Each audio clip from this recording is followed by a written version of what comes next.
तो यार कैसे हो आप सब। मेरा नाम है हासिब। तो यार आज इस वीडियो में हम बात करने वाले हैं कि आपको निमसेट एग्जाम की प्रिपरेशन के लिए कौन कौन सी बुक पढ़नी चाहिए, कौन सी बुक आपके लिए एकदम मस्ट है, वो आपको सॉल्व करनी ही है, कौन सी बुक ऐसी है जो आप अवॉइड कर सकते हैं, कौन सी ऐसी बुक हैं जो आप सॉल्व तो कर सकते हैं पर उतनी ज़रूरत नहीं है क्योंकि एग्ज़ाम उतना टफ नहीं आता। तो मैं इस वीडियो में आपके साथ बात करने वाला हूँ वो सारी किताबों के बारे में जो आपको पढ़नी चाहिए या जो किताबें मैंने पढ़ी हुई थी, वो सारी चीज़ें मैं आपके साथ इस वीडियो में शेयर करूंगा। तो यार वीडियो को स्टार्ट करते हैं।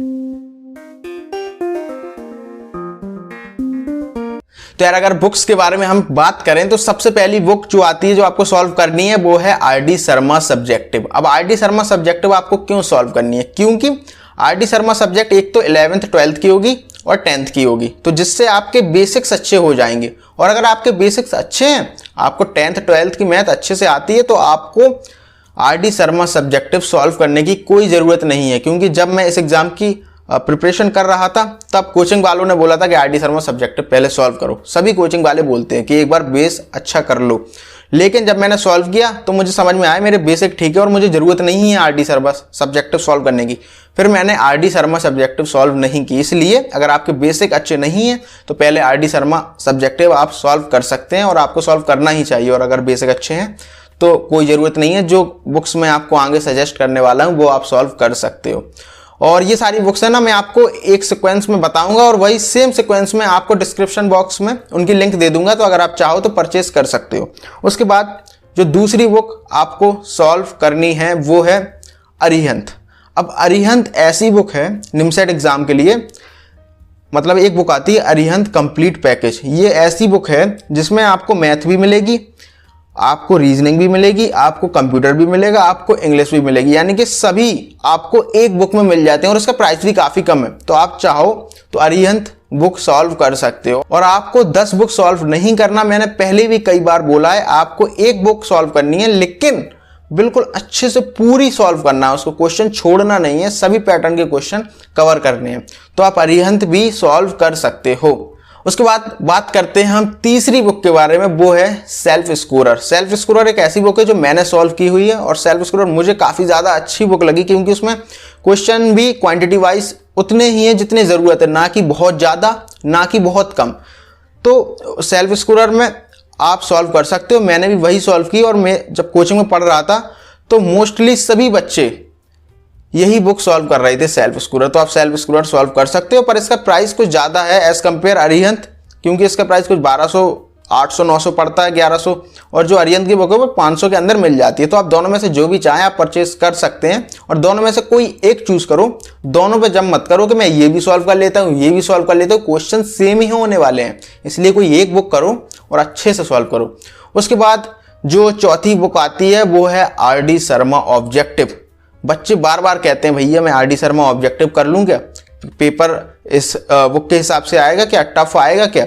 लेकिन जो मैंने फील किया कि जो आर.डी. शर्मा ऑब्जेक्टिव बुक है वो उसका लेवल थोड़ा हाई है निमसेट एग्जाम के कंपेयर में, उतने टफ क्वेश्चन नहीं आते। और अगर मैंने भी देखा जाए तो मैंने personally RD. Sharma objective purchase की थी, एक दो टॉपिक के मैंने क्वेश्चन भी किए, फिर मुझे रियलाइज हुआ कि इसमें लेवल हाई है, जो क्वेश्चन बन रहे थे वो बन रहे हैं लेकिन जो नहीं बन रहे थे वो सॉल्व नहीं हो पा रहे, केवल मेरा टाइम जा रहा है। तो इसलिए फिर मैंने आर.डी. शर्मा ऑब्जेक्टिव सॉल्व नहीं की। तो मेरा आपको सजेशन रहेगा आर.डी. शर्मा ऑब्जेक्टिव सॉल्व मत करो, इतना पेपर टफ नहीं आता। आप अपनी एक्यूरेसी और स्पीड पर ध्यान दे लो वो, और बेसिक अपने अच्छे कर लो, वो आप सेल्फ स्कोर और अरिहंत से कर सकते हैं। उतने डीप में आपको जाने की जरूरत नहीं है कि आपको आर.डी. शर्मा ऑब्जेक्टिव करनी पड़े, तो आप सेल्फ स्कोर या अरिहंत में से कर सकते हैं। उसके बाद जो 5वीं बुक आपको सॉल्व करनी चाहिए वो है previous year paper. Previous year paper, उसके लिए तो आप टेस्ट सीरीज ले लोगे तो आपको प्रीवियस ईयर पेपर की जरूरत नहीं है। पर अगर आप मान लो JNU, VHU या DU और जो भी MCA के लिए पेपर्स होते हैं उन सब की एक बुक आती है जिसका नाम है MC एंट्रेंस सॉल्व पेपर्स। तो वो बुक आप ले सकते हो, उसमें आपको समझ में आ जाएगा किस टाइप के पेपर आते हैं और उसमें आपको सॉल्यूशन भी मिलेगा, तो आपको वहां पर क्वेश्चंस का सॉल्यूशन भी मिल रहा होगा। और आपको एक बात हमेशा याद रखनी है, आपको वही बुक सॉल्व करनी है जिसमें आपको सॉल्यूशन पता हो, यानी कि आपको सॉल्यूशन उस बुक में मिल रहे हों, क्योंकि टाइम वेस्ट करने से कुछ नहीं होगा। क्योंकि जब मैंने क्वेश्चन सॉल्व किए तो मुझे एक बात समझ में आई कि अगर आपको क्वेश्चन नहीं बन रहे तो उस पर टाइम ज़्यादा नहीं देना चाहिए, 2-4-5 मिनट आप दे सकते हो समझ में आ रहा है तो, और नहीं आ रहा तो फिर सॉल्यूशन देख लो। क्वेश्चन ज़्यादा करते करते वो आपको अपने आप दिमाग में बैठ जाएंगे और नेक्स्ट टाइम जब आएगा आपसे बन जाएगा। तो इसलिए वहाँ पर अपने आप को चैलेंज लेकर ये मत बैठो खुद से करूँगा, कोई आपको कोई रिवॉर्ड नहीं देने वाला इसके लिए। इसलिए आपको सॉल्यूशन वाली बुक लो जिसमें सॉल्यूशन हो, यानी कि आपका टाइम वेस्ट ना हो, आप सॉल्व करो, नहीं बना आपने सॉल्यूशन देखा और कर दिया। तो इसलिए आपको ये बुक ले लेना चाहिए, एमसीए एंट्रेंस सॉल्व पेपर्स वाली। इसमें आपको सभी पेपर्स प्रीवियस ईयर मिल जाएंगे, जेएनयू, वीएचयू, बाकी सारे भी, तो जिसमें से आपको पैटर्न समझ में आएगा और प्रीवियस ईयर करना बहुत जरूरी है। और उसके बाद अगर हम रीजनिंग की बात करें तो रीजनिंग में मेरा देखो पर्सनली मानना तो ये है कि अगर आपके मैथ के बेसिक्स अच्छे हैं तो आप रीजनिंग मैथ के बेस पे कर लोगे, और मॉक इतने होंगे कि मॉक के साथ साथ आपकी रीजनिंग हो जाएगी। उसके अलावा भी अगर आप रीजनिंग करना चाहते हैं तो आर.एस. अग्रवाल की एक बुक आती है क्वांटिटेटिव एप्टीट्यूड की, वो आप कर सकते हो। उन सभी बुक्स का लिंक आपको डिस्क्रिप्शन में मिल रहा होगा, तो आपको कहीं भटकने की जरूरत नहीं पड़ेगी, आप चेक कर सकते हो।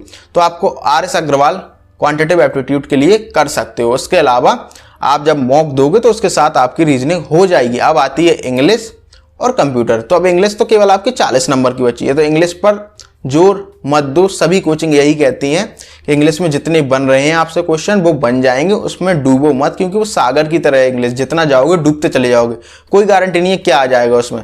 तो इसलिए इंग्लिश पर ध्यान मत दो, अपनी मैथ पर ध्यान दो और रीजनिंग पर ध्यान दो। उसके बाद कंप्यूटर की अगर हम बात करें तो एक तो पहली बात, पहले केवल 10 क्वेश्चन आते थे, अब वो क्वेश्चन बढ़ के 20 हो गए हैं। तो एक तो अब पैटर्न किस टाइप के क्वेश्चन आएंगे ये भी नहीं पता कंप्यूटर में। लेकिन अगर हम प्रीवियस ईयर के बेसिस पे देखें तो नंबर सिस्टम या 2-4-5 टॉपिक हैं जिनके आते हैं, तो वो आप कवर कर सकते हो यूट्यूब से।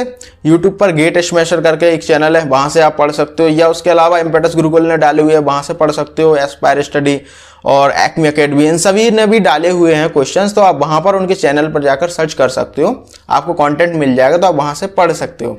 उसके अलावा आप इनके प्रीवियस ईयर कर लेना कंप्यूटर के, तो जो टॉपिक है प्रीवियस ईयर में वो टॉपिक आप एक एक करके पढ़ लेना, 6-7 टॉपिक हैं, आपका कंप्यूटर कवर हो जाएगा।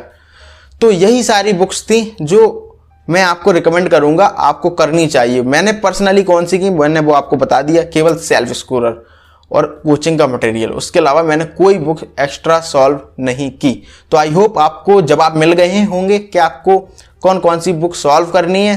तो अब जो बुक आप सॉल्व करना चाहें आप कर सकते हैं। मुझे उम्मीद है आपको वीडियो पसंद आई होगी, और वीडियो पसंद आई तो वीडियो को लाइक कर देना, और नेक्स्ट वीडियो किस टॉपिक पर चाहिए कमेंट में बताओ, और जो भी आप बोलना चाहें कमेंट में बोल सकते हैं।